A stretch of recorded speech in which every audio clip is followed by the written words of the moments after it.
Welcome back to Super Mario 64 DS.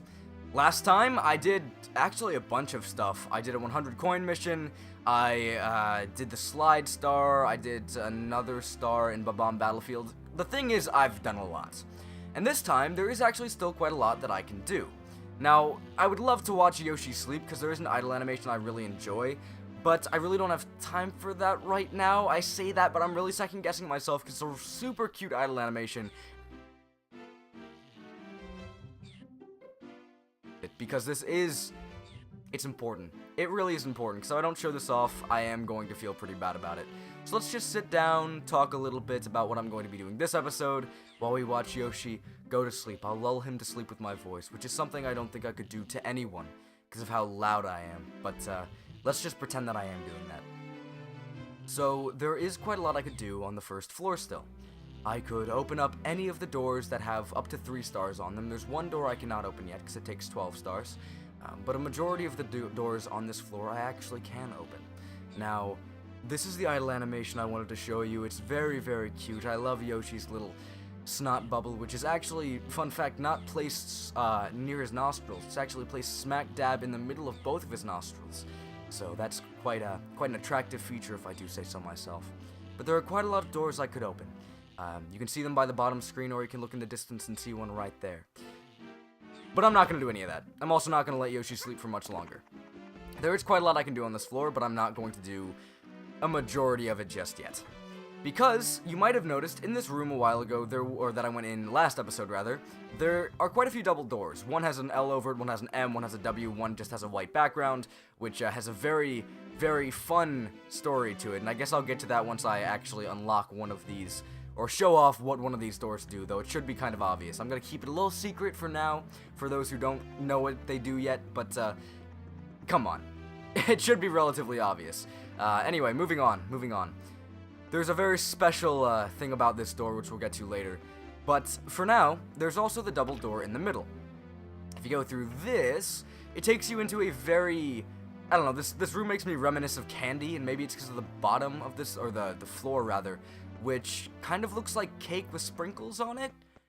Call me dumb, but that's the way I look at it. It's a very odd room. This wasn't in the N64 game. It wasn't at all. This was added into the DS version, as well as the room that's back there. But it's a very odd room. I don't know, visually it just doesn't fit with a lot of the rest of the castle, but it seems Mario enough as is. But there's also a Toad who will explain the purpose of this room. Oh no. I lost the keys to Princess Toadstool's secret drawer.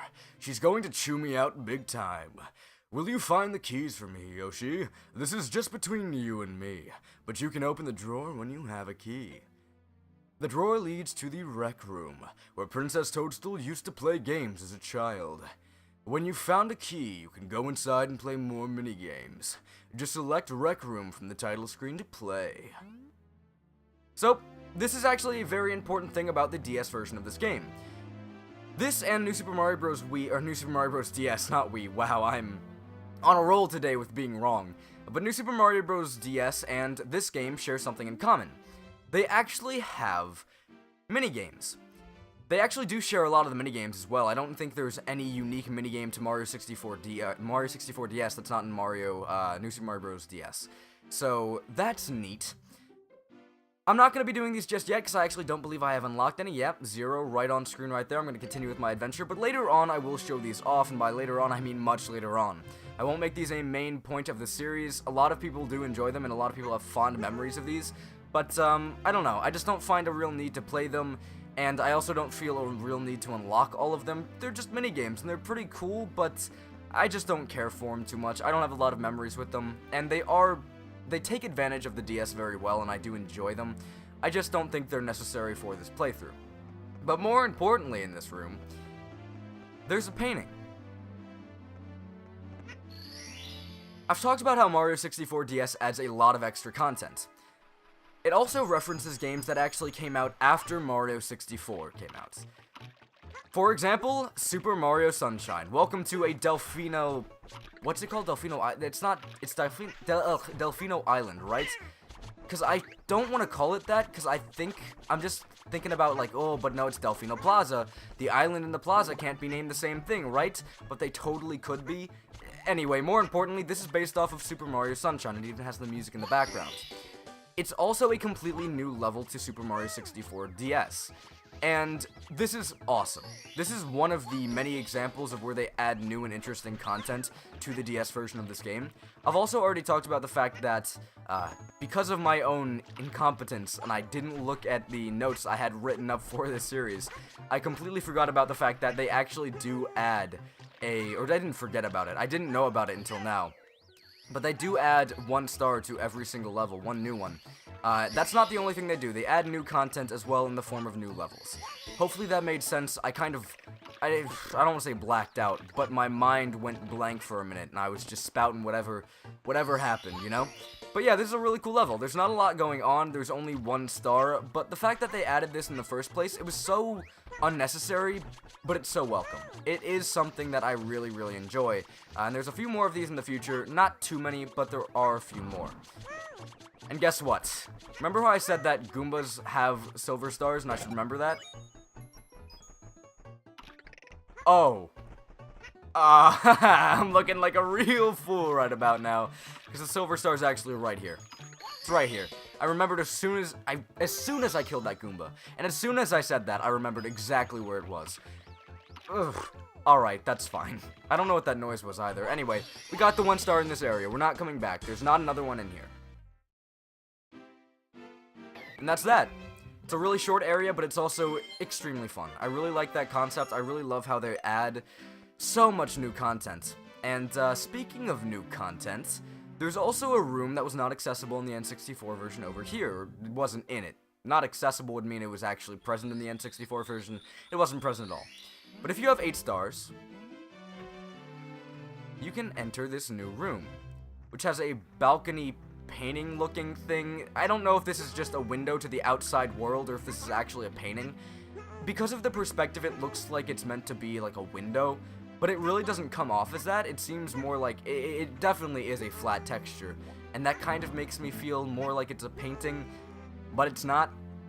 Anyway, more importantly, something I've been kind of ignoring, which is on the right side of this wall, there's another painting.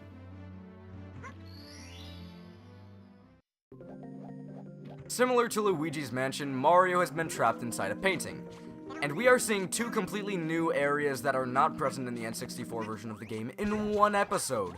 Sweet! They actually do pile these on pretty early. They start getting a little bit less frequent later on down the line, but these new areas are being just piled on right now. There is a decent amount of stuff I can do in this area. There's a Bomb Buddy right here, and something I was trying to show off last episode was that, hey, he shows you exactly where all the red coins are, which is pretty cool.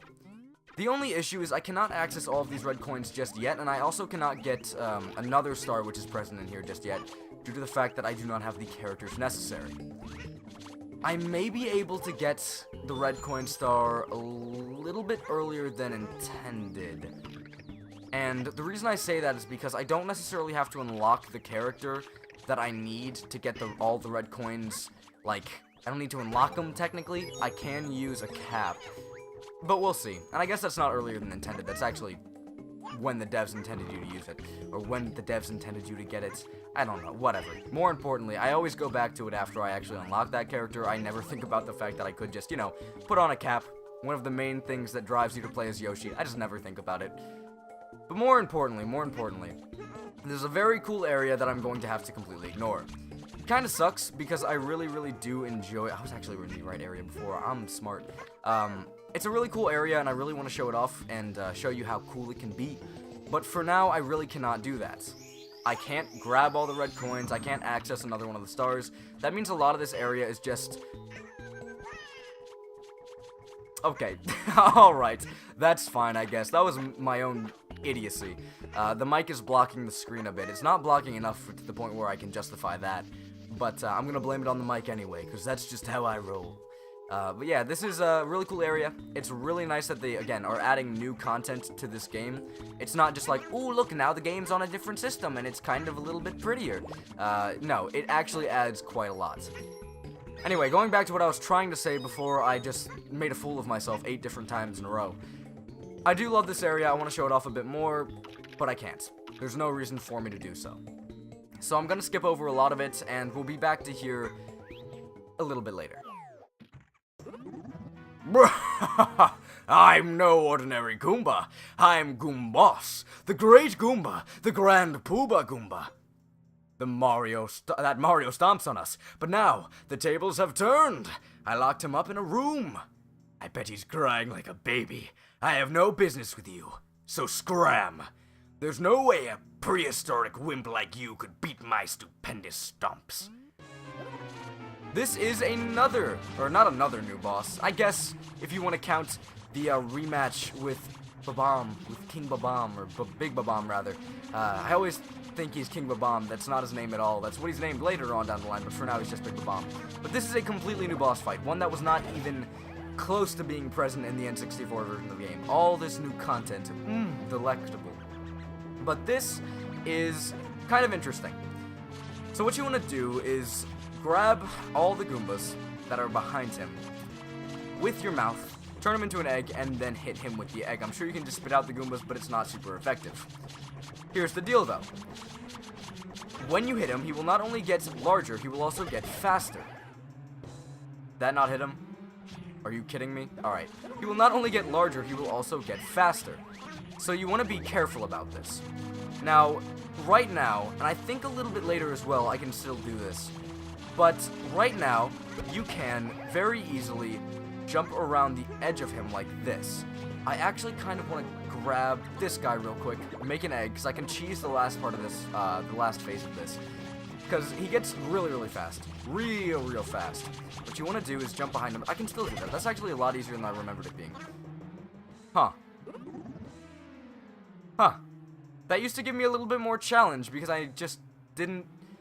I don't know. I guess the analog stick made it a bit easier? Nah, I don't know. Whatever. Beaten by a pipsqueak like you. How did that happen? Is it just the Goomba's fate to lose? I have Mario locked up in a room, you know. The key will open the door to his room. I still can't believe you beat me. So Mario wasn't technically captured in the painting, like in Luigi's Mansion. He was actually captured in a room. And now we have the key to said room. You kinda seeing what those doors were meant for now? The one with the M, the L, the W? Though I assume it was pretty obvious. This game is old as is, and they don't really do a good job of hiding what those doors are meant to do. Which I guess is a good thing, because, you know, they kinda don't want to hide one of the main mechanics and make it mysterious. So, without further ado...